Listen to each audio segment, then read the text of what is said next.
Alright, let's talk about playing with the straight bow, no? Paano daw tayo nakakatugtog ng diretsong-diretso yung bowing? What do we do, no? So marami ako nare-receive na questions and messages about this, no? So it's actually hard to explain sa sa comment lang. That's why I created this video. Anyway, okay. So the problem that we face actually is parang siya. Because of how we are made, no? If we look at our shoulders, no, for example, pag nagbo-boat, ang movement ng joints natin kasi always in a circular motion. Katulad nito, shoulders natin, di ba, pabilog. Tapos yung elbow joint natin here, it's also very much circular yung movement, plus yung wrist natin, no? So yung mga joints concerned is moving in a circular motion. Now, the problem is, ano ba kailangan natin? Straight bow. So, it's actually more simple than what you might think. Kasi, yung movement ng bow natin is fairly straight lang. Yun lang talaga kailangan, di ba? Pero, in order to do that, we have to minimize yung mga movements. Ano yung mga gumagalaw na parts ng katawan natin. Okay? So, when we stroke or draw the bow, we don't use the shoulders, no, and elbow. So from here to the elbow, hindi siya kasali. Okay? So hindi dapat tayo gumaganito when we're bowing. Kasi pag gumanon tayo, gigilid na agad yung natin, yung bowing natin. So we want to only utilize the joint here from the elbow to the forearm and the forearm to the wrist. Okay? So ano kailangan gawin? Yan lang, mag-move lang siya, no? Now, this one, again, we're moving in circles pag ganito. And then, our wrist, ito yung pinaka-importante. And this is where a lot of people make the mistake. Kasi, ang nakikita lang nila na gumagalaw is gumaganyan-ganyan yung kamay. Thinking na ito yung joint or part ng wrist yung gumagalaw. Which is not, no? Maraming nagtuturo na ganito daw yung movement ng wrist natin. Well, in fact, hindi. Why? Kasi, in order for us to create a straight line, dapat yung dalawang circular motion is magkontrahan sila. So, kailangan magganon sila. Magkontrahan yung movement. So, this one is one of the joints. Diba? And then this one, pag binaba mo yun ng ganito, hindi naman niya kinontra yung movement nito eh. Diba? Hindi niya kinontra yung movement ng arm mo. It goes on another plane. So, yung iba nag-up bow, down bow, ganyan yung movement. Pero hindi nagbabago yung hindi nagbabago yung stroke. So, for example, yung iba akala nila, down, up. Kaya ganyan yung nagiging bowing. Pumapangit lalo, di ba? Ang kailangan mong movement is kontra dito sa movement na to. Kontra sa plane. So, instead of up and down, we move left and right.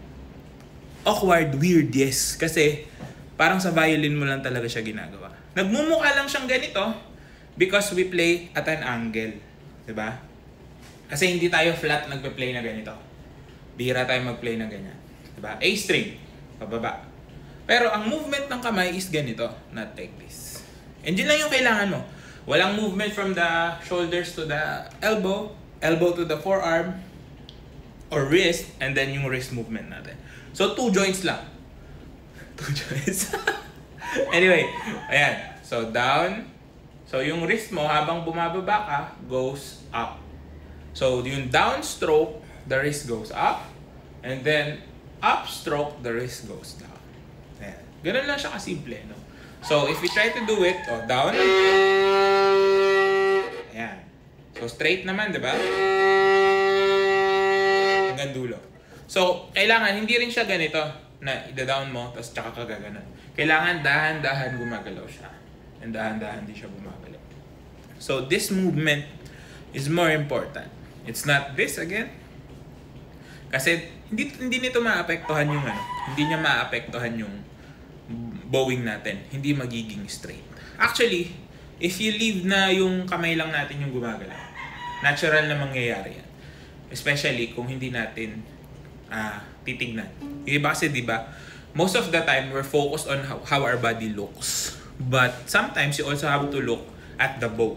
Just by looking at the bow itself, saan natin siya dadalhin? Kung straight siya, dun pumupunta yung kamay mo, di ba? So kung for example, dito. Kung sa bow ka lang nakatingin at ginagawa mo siyang diretso, yung kamay mo na mismo yung mag-a-adjust. But it will only happen pag nasanay ka na, no? Kasi nga, when you're starting out, all of your joints, no, it's very instinctual, no? Hindi natin pinag-iisipan nangyayari. Instincts, because that's how our body is used to move, di ba? We're used to moving big muscles first.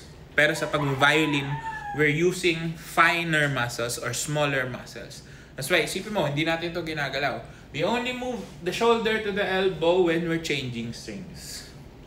And dapat, as I've said in previous videos, hindi nito maapektuhan ito, yung movement na yan. Kasi it's not part of the same plane. Okay?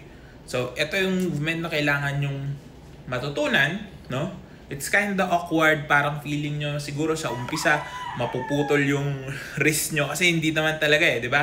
Kasi sanay tayo to roll our wrist like this, di ba? But not move it in this direction. But it can do that properly. Pag nagawa mo yun ng tama, hindi ganito, makukuha mo yung tamang bowing. And magiging straight yung bow mo, no? Madali lang siya i-explain, pero mahirap siyang gawin because again, may mga forces sa isip natin na parang, ay, parang mali. Diba? Ganon. Kasi it's taliwas siya sa instinct ng tao or natin when we think of movement. That's why it's very important talaga. Ito yung sinasabi natin, no? That you're at risk for injury kapag nagsa-self-study kayo and hindi nyo naiintindihan kung para saan yung mga movements na ginagawa natin. Or if you just do as you see, no? Kasi pag nakita mo, ganun, no? Ganun lang yung ginagawa niya, ganyan, ganyan. O sige, gawin mo. Pag ginawa mo, hindi mo magawa ng tama, yun. Doon na nagkakaroon ng problema. That's why you need supervision when you're practicing.